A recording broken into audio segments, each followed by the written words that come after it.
friends. Welcome back to library and welcome back to Flora and Ulysses. And we left off on a cliffhanger. Oof. So, Flora had just woken up from her very vivid dream, and and the squirrel Ulysses had been taken by Phyllis Buckman after she had made him write, or type, I should say, a letter to Flora saying he needed to go back to his wild nature. And of course, Flora doesn't believe a word of it. And thinking back to the comic books that she had read, the criminal element had told her, well, find a police officer. But she thought, well, a police officer isn't going to believe in a superhero squirrel kidnapped by her mother. So she goes to the next person that she trusts, and it's William Spiver. So my prediction in the next coming up chapters is that she is going to wake up William Spiver, and they're going to find and hopefully save Ulysses. Oy, I'm a little nervous, guys. Let's find out. Chapter 57, Tootie to the rescue. Oh, well, Tootie to the rescue.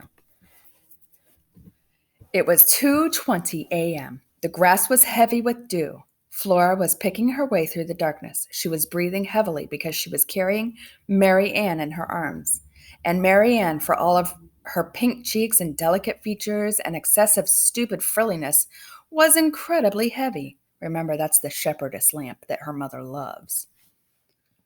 Talk about stout, thought Flora. The criminal element. Can one reason with a criminal? This is debatable. But it is true that the rules of nursery school are often in good effect in the criminal world. What do we mean by this? We mean that if the criminal has something you want, then you must have something he wants. Only then it is possible for some kind of discussion to begin. So she's going to barter with her mother. You can have your shepherdess back if you give me my squirrel back. Okay, so there was nothing and no one that Flora's mother loved more than the lamp. Together, Flora and William Spiver would find her mother. They would offer to exchange the little shepherdess for a squirrel, and then all would be well, or something. That was Flora's plan. But first she had to find William Spiver, and she didn't think that it would be a good idea to ring Tootie's doorbell at 2:20 a.m. William Spiver, said Flora. Here she was, standing in the dark, holding an unlit lamp and hoping that a temporarily blind boy would hear her call his name and come help her rescue her squirrel. A squirrel who, for a superhero, sure did seem to need a lot of rescuing. Things were pretty grim. William Spiver, she said again. William Spiver. And then, without really intending to, she started saying William Spiver's name over and over, louder and louder. William Spiver, William Spiver, William Spiver, William Spiver, William Spiver, William Spiver. There was no way he would be able to hear her, of course. She knew that. But she couldn't make herself stop. She just stupidly, idiotically, hopefully kept saying his name. Florabelle? William Spiver, William Spiver, William Spiver. Florabelle? William Spiver, William Spiver, William Spiver. Florabelle! And there he was, standing but at a darkened window, conjured, apparently, by her need and her desperation, and her words. William Spiver. Or at least the shadow of William Spiver. Oh, said Flora. Hello. Yes, hello to you too, said William Spiver. How lovely of you to visit in the middle of the night. There's been an emergency, said Flora. Right, said William Spiver. Just let me put on my bathrobe. Flora felt a familiar prick of irritation. It's an emergency, William Spiver. There's no time to waste. Forget about your bathrobe. I'll just put on my bathrobe, said William Spiver, as if she hadn't said anything at all, and I'll be right there. Wherever there is, it is shockingly difficult to locate even the most obvious things when one is temporarily blind. The world is very hard to navigate when you can't see. Although, to be perfectly frank, I had trouble navigating the world even before the advent of blindness. I've never been what you would call coordinated or spatially intelligent. It's not even that I bump into things. It's more that things leap out of nowhere and bump into me. My mother says that this is because I live in my head as opposed to living in the world. But I ask you, don't we all live in our heads? Where else could we possibly exist? Our brains are the universe. Don't you think that's true, Florabelle? I said it's an emergency. Well, then I'll just put on my bathrobe and we'll sort it all out. Flora put Mary Ann down on the ground. She looked around wildly in the darkness. What was she looking for? She didn't know. Maybe a stick that she could use to hit William Spiver over the head. Florabelle?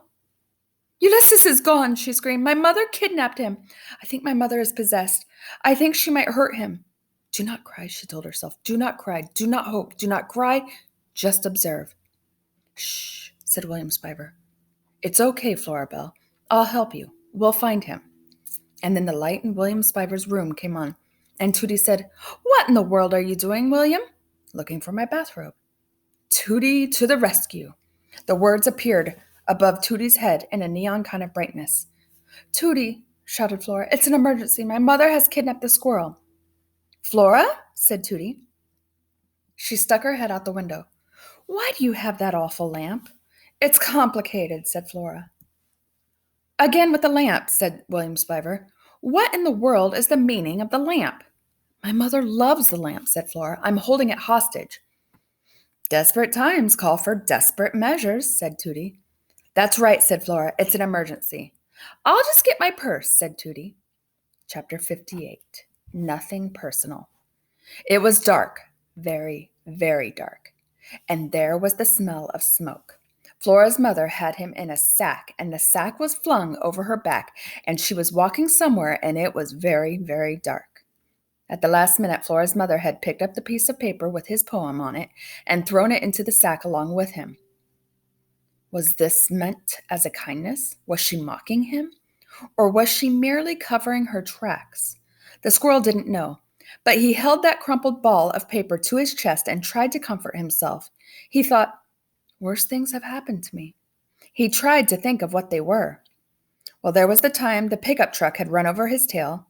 Oh, that had hurt very much. There was also the incident with the BB gun, and the teddy bear, and the garden hose, the slingshot, the bow and rubber arrow.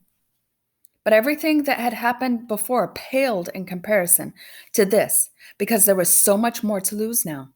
Flora and her round and lovable head, cheese puffs, poetry, giant donuts.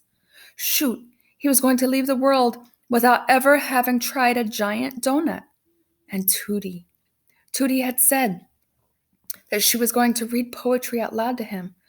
That would never happen now either. It was very dark in the sack. It was very dark everywhere.